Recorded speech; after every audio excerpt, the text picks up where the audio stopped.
Milescraft 3D Pantograph model number 1298. Before getting started, you'll need to create a work surface.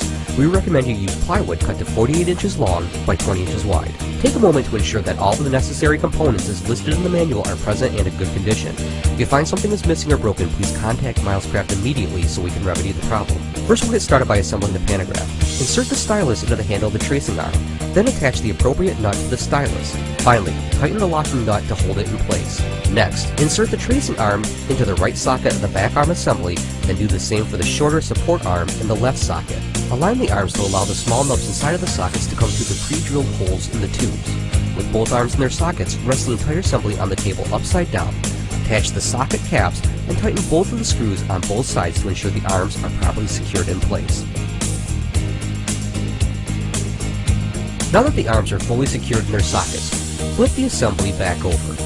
There are 3 different reduction settings. If you install the router base in the set of pre-drilled holes closest to the stylus, your router will cut designs that are 40% of the size of the template. The second set of holes will yield 50%, and the third set will yield a carving 60% the size of the template. To attach the router base to the tracing arm, place the arm in the router base pivot with a small nub coming through the appropriate pre-drilled hole in the tube for your chosen reduction setting. Insert the appropriate nuts into the slots in the router base pivot. Attach the router base pivot cap and secure it in place by tightening both screws. Repeat these steps to attach the router base to the support arm. Attach the appropriate nuts to the long support bolts. Insert them through the holes at each end of the rear arm assembly until they are extended a ½ inch below the rear arm assembly. Attach the small round plastic shoe to the side with the tracer arm. The triangular shoe with pre-drilled holes will be for the side with the support arm. Attach the triangular shoe to the work surface by driving 3 screws through the pre-drilled holes.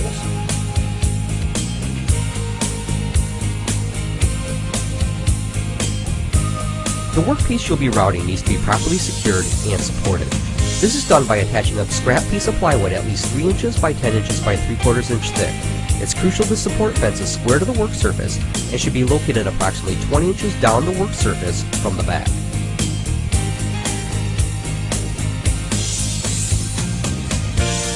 Next, place the stock against the support fence and then measure 2 3/8 inches in front of it. This measurement is for attaching a second piece of scrap that will help to wedge the stock in place.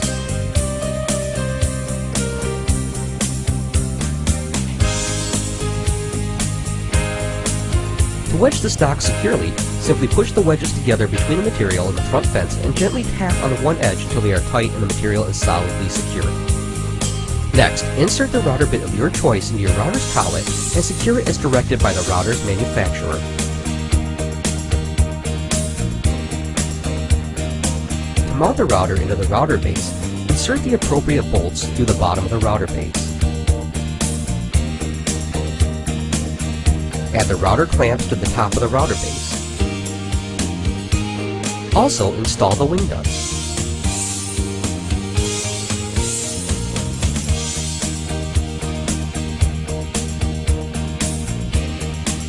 Place your router in the center of the router base. Position the router clamps over the base of the router and tighten the wing nuts until the router is completely secured.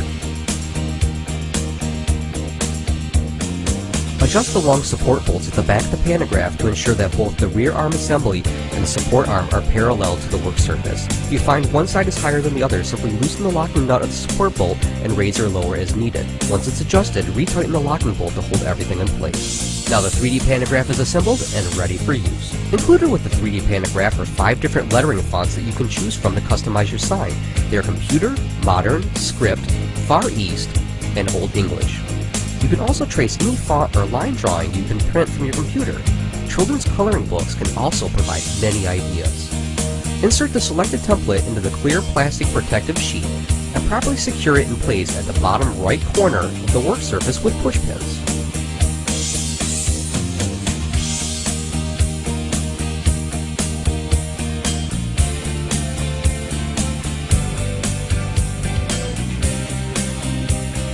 Adjust the stylus to 1/32 of an inch above the surface of the template and tighten the locking nut to hold the stylus in place.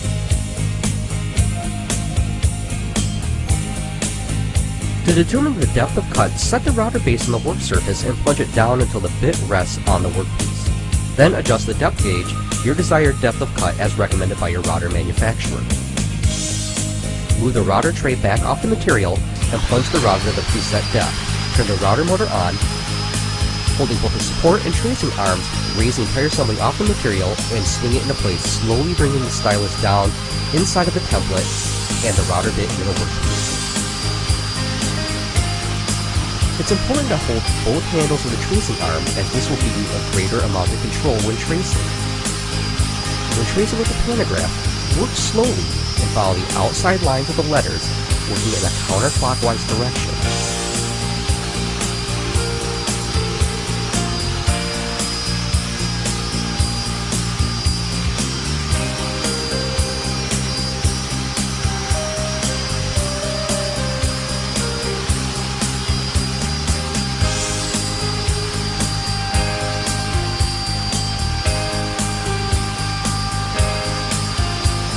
Then, with small strokes, move the stylus throughout the inside of the template to clear out the material from the workpiece.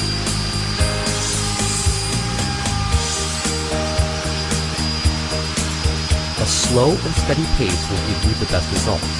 Try to avoid sudden stops and starts, as this can lead to imperfections in the workpiece.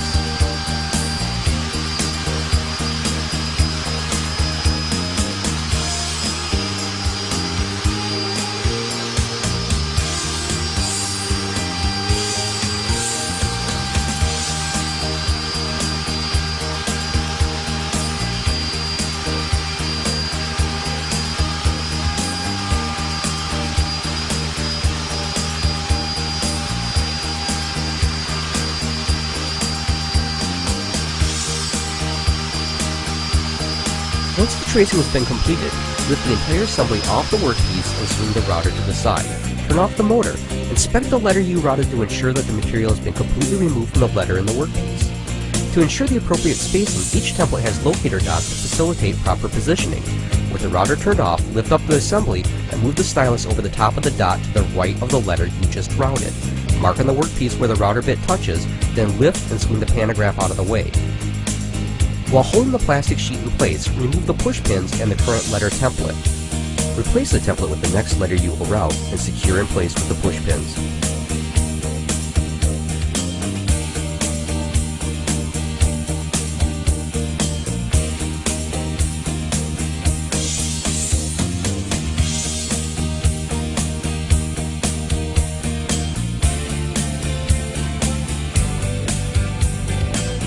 Loosen the wedges securing the stock. Swing the pantograph back over and place the stylus on the locator dot to the left of the letter you are about to route.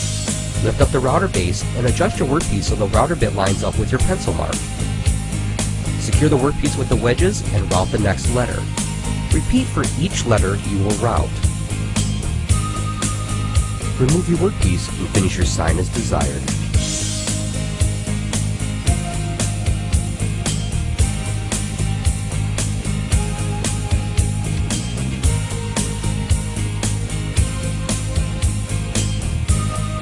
For the advanced user, the 3D pantograph can also be used for intricate and detailed 3D carvings as well. Woodcraft Vendors and Dealers show, and I'm going to be demonstrating what's called a Miles Craft pantograph. In fact, actually, it's this router pantograph right here. And this is really neat because if you're familiar with any of the sign making stuff, you're really kind of limited on the templates that you can do. And I've had a chance to actually play with this one, the router pantograph, and you can do a ton of it. In fact, actually, let me show you a couple of the things that I've made before, which includes like this sign right here. And this is actually a font that comes with it. You can do line drawings, which are actually a lot of fun because, you know what, you can pull stuff off the internet. Hey, you can even download my logo if you want to. I recommend everybody have a logo of mine that you go ahead and play with on the pantograph. We should make it, actually, I should talk to the guys, maybe we can get that included in the kit. But you can do stuff like, you know, these squirrels come in there, downloaded the acorn. Let's see, we can pull off here's a font that we just pulled right off of the text editor. If any of you might recognize this one from Apple's text editor. You know, and it's just, you can do so many different things with it. So let's go ahead and head on over to the actual pantograph itself and let's take a look at it. Okay, so we got a close-up of it. And when it comes down to it, this is essentially the pantograph. We've got the two arms, and attached to the longest arm is this stylus. And I'm going to bring you in and show you in just a second what it actually looks like. But the router itself is supported in this tray, and this tray can accommodate a wide assortment of routers. Now I prefer to use a plunge router with this, but you can actually use a fixed base router if necessary. And it's these two little clamping arms right here that hold it down. Now essentially they're just carriage bolts with wing nuts. Now you've got the articulating joints back here, and that's what allow it to move around. And what we're going to do is, let me just move this out of the way real quick. And this just pops up.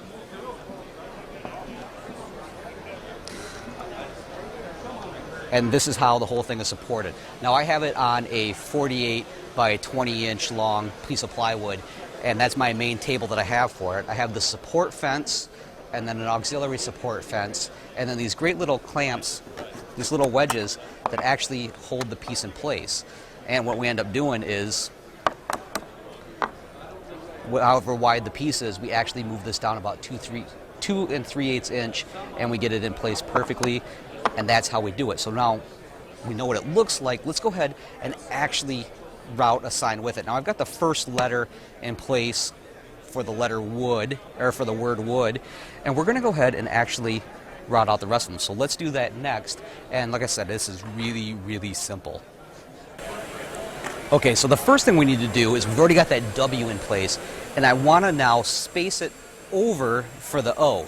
So what I'm going to do is, located here on the template is a spacing dot and a locating dot. And these are only on the included fonts. If you're going to do it with one that you take off the internet, well, you're going to have to figure it out yourself. So I've got that dot marked, because what I'm going to do is I put it right over the top of where it's supposed to be. I'll reach in there with a pencil, mark it. Now that that wedge is loosened, I'm actually going to remove this one, grab the next letter that I want, which is the O. That's in place, because what I did is I stacked all my letters. And all I'm going to do is, I'm just going to move this over from the spacing dot to the locating dot. And once that's in place, the next thing is to re-wedge it. And I'll make sure I try to get a good clip of us re-wedging it. That's in place. Okay, we've got that ready. Now we're ready to go ahead and actually route the next letter. So I'm going to lift this up, move it over.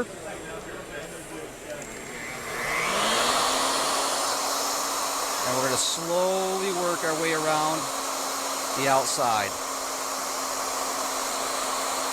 The idea here is not to have the stylus on the piece, but actually just a little bit above it. And we're going to use our hands to control this.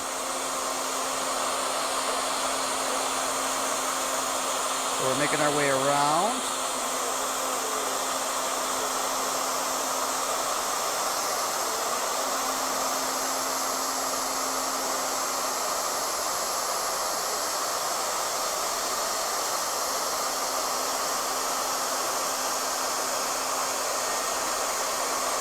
And we're back at our starting spot.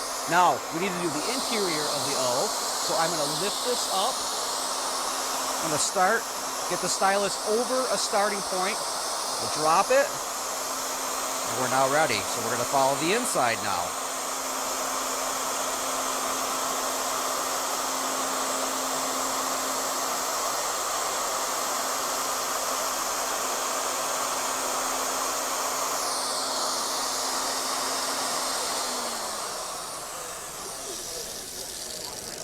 And that's done. So the next thing we need to do is, well, obviously we're going to want to move it over, because you know what, there's two O's in wood. So we'll put it over the spacing dot. We're going to mark it. We're going to loosen the wedges.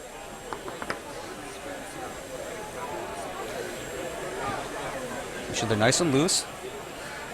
Move it over to the locating. And again, because we're going to be using the same O, we don't need to move this.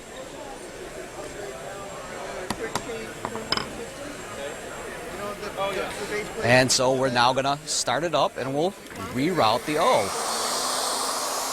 Okay, so I hope it goes without saying that it's pretty obvious we've sped up the footage here. I really wish that I was this prolific with the router pantograph that I could just zip along in no time at all. But the fact is, the slower, steadier hand gets much better results with this. Even if you had a little time in the saddle, when it comes down to it, you definitely, I recommend everybody take their time when they're using this. But like I said, after a while, you'll kind of pick up the nuances, and you'll notice it does speed up a little bit.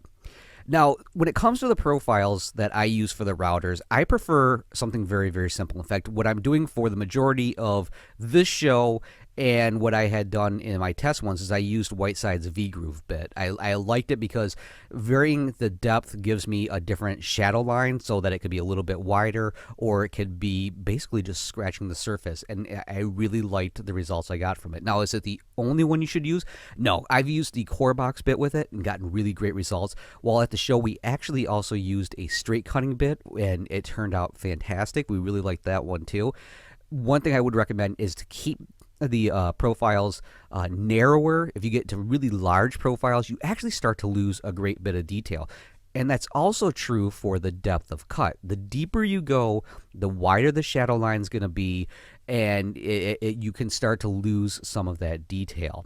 Now, as I had mentioned beforehand, when it comes to using the different fonts, like I found one in my text editor on my computer, and I just simply typed out the word that I wanted, and I was able to get really great results with it. You can use coloring books for some of the line drawings. In fact, that was one thing I had mentioned was like, as a dad, when my daughter was younger, she was really huge into the Disney princesses, and there's no way in the world I could have done carvings of those. I'm just not that prolific with carving chisels. So using something like this would have made it very easy to create a really decorative headboard or a box or whatever it is that she wanted with those line drawings on it. Now, you'll notice on the arms themselves, there's some holes there, and they represent the fact that you can get a 40% reduction, a 50% reduction, or a 60% reduction of the original size. In fact, what we're doing here is a 60% reduction. And if you know the basic percentage, it's very easy to figure out what size you want to do. You just multiply it by the percentages. Really simple math, and it goes rather quickly.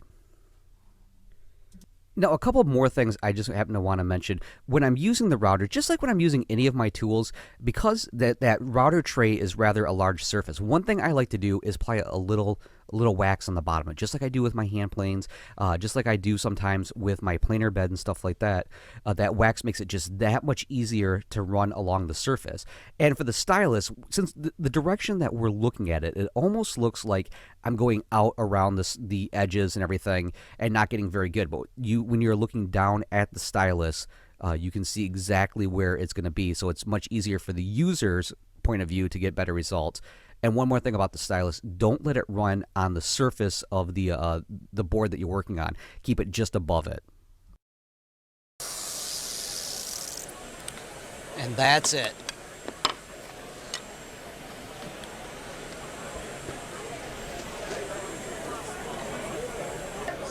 All right, and there's the final product.